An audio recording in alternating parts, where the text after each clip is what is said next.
Летните патувања со летните одмори почнаа и веќе со мислите сте на плажа, под сенка и се ладите со некој пијалок, но проверивте ли се за напад?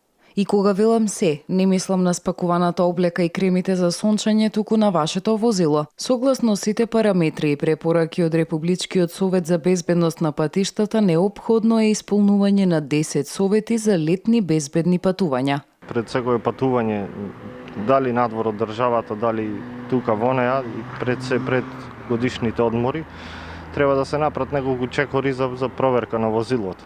Првенствено проверка на гуми, заради тоа што тие се под пората со земјата долу, треба да се провери шарата, староста на гумата, нејзината напумпаност, односно надуеност под притисок.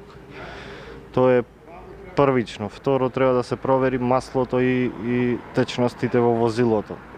Кога е сменато последен пат масло, дали има, да речеме, антифриз, течност за ладење, фреон во клима, доколку возилото има клима и сите тие основни проверки за возилото. После тоа треба да се провери, ако се вози со деца, најчесто се пушта клима во возилото, треба да се проверат филтерите на возилото, најчесто филтерот за воздух и филтерот за полен. Четкиците на бришачите се следни за проверка и течноста во резервоарот, потоа сигурносните сијалички во и надвор од возилото, како и трепкачите.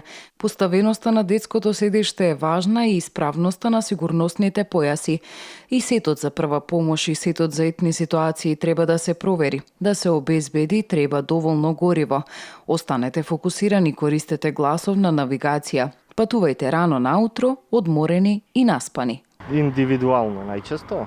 Меѓутоа, луѓето кои идат кај нас во сервисот најчесто се идат редовно на проверки, така да за тоа не земаме пари и идат редовно. Тие што одат баш пред одмори обавезно поминуваат да видат колку возилото му е спремно за напад, дали треба некој да се изврши корекција, мала, голема и да можат слободно и мирно да патуваат. И во вакви случаи, кога се работи за сервис на автомобилот, тогаш мажите ги комплицираат работите. Потешки ни се за сервисирање возилата што и возат мажите. Со жените знаеме, идат тука и викат не работи колата, диагностиката треба да ја направиме ние.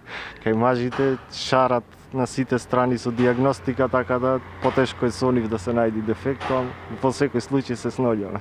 После овој прилог, размислете кога последен пат сте го сервисирале возилото и не чепкајте сами. Побарајте помош од стручно лице. Добро патување!